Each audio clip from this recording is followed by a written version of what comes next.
మరి మీ దయ సారు మేము సావా బతుకమా వ్యవసాయం చేయమా ఊకోమా. మీరు ఎన్ని రోజులు అయితే ఇట్లా తిరగబడి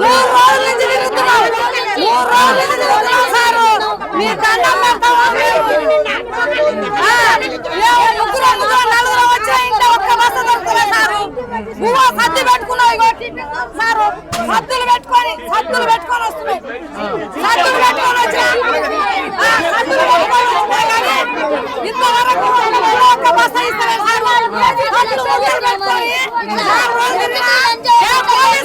సాగరిస్తలే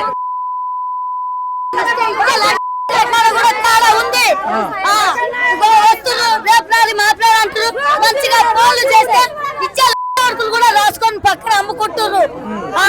ఇచ్చే కూడా రాసే కూడా పక్కన ఇస్తున్నారు సారు. మరి ఏం చేయాలి మీ బతుకమా టోకెన్లు కూడా ఇస్తున్నాము రేపు వస్తారా అని రాసుకుంటారు. గతం అయిపోయినాయి అన్నారు. ఇప్పుడు 6 గంటలకు వచ్చాం ఇంతవరకు ఏది లేదు. మీరు రైతులు కాదని చెప్తారు. రైతులమే మేము ఇంతవరకు వస్తున్నాం వచ్చినా ఇస్తున్నాం లేకపోతే లేదు. సావాలా బతుకోవాలా. ఇప్పుడు వచ్చే ఎలక్షన్లు వాళ్ళు ఓట్ల మీద పెడితే వేస్తారని వెనక వచ్చింది. గెలుస్తా అంటుండు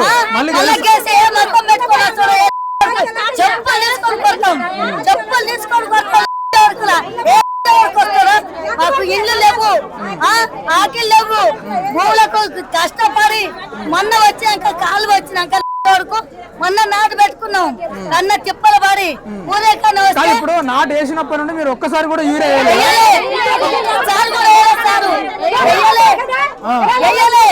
వచ్చిన కాలువ మన్నగా అదాదిగా పెట్టుకున్నాం. ఊరియా దొరకలే, అది అడగ పిండి దొరకలే, ఏ పిండి దొరకలేదు. మరి సావాలా బతకాలా. మరి జనానికి కాపాడొద్దా ఆరు మంచిగా డబ్బు సంపాదించుకుంటుండు. పోయిన గవర్నమెంట్ లో ఎప్పుడన్నా రోడ్ల మీద వచ్చిలా కేసీఆర్ మంచిగా చేసిండు. ఇదంతా యానంగా వచ్చినాయి మా మొగోళ్ళు తెచ్చిరి వేసిరు. మేము ఇప్పుడు ఆడేళ్ళం పరిస్థితి ఏంది? కొట్టుకాసి వస్తున్నాం ఊరే కట్టలకు. మరి పరిస్థితి ఏంది? అలా దేవుడికి ఇట్లా చేస్తుండు మమ్మల్ని. మరి సావాలా మేమే చేస్తాం. వాళ్ళ పిల్లలకు వాళ్ళకు మంచిగా కూర్చొని తింటురు, వాళ్ళ పిల్లలు కూడా కూర్చొని తింటురు. ఏంది ఊరి కట్టలు వచ్చిన దాకా ఇక్కడనే చేస్తాం. మరి మా సాగు చూస్తారా? చెప్పురు మా పిల్లలు మా మగ పిల్లల నేను చంపుకోవాలా. ఏవిడికి ఇట్లా అది పెట్టుబడులు పెట్టుకొని అప్పులై పాలై సస్తున్నాం. లక్షలు పెట్టి సస్తున్నాం.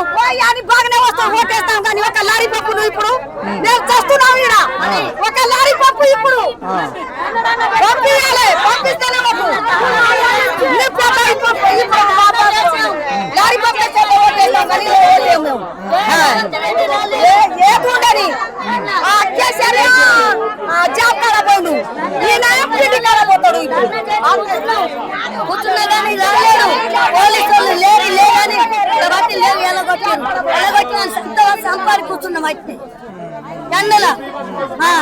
మరి ఎంతగాని మందు బంద్ చేసి ఎవడు బతకమన్నాడు? వాళ్ళ జాబ్ లో పెట్టిండు ఫ్రీ బస్సులు. Free bus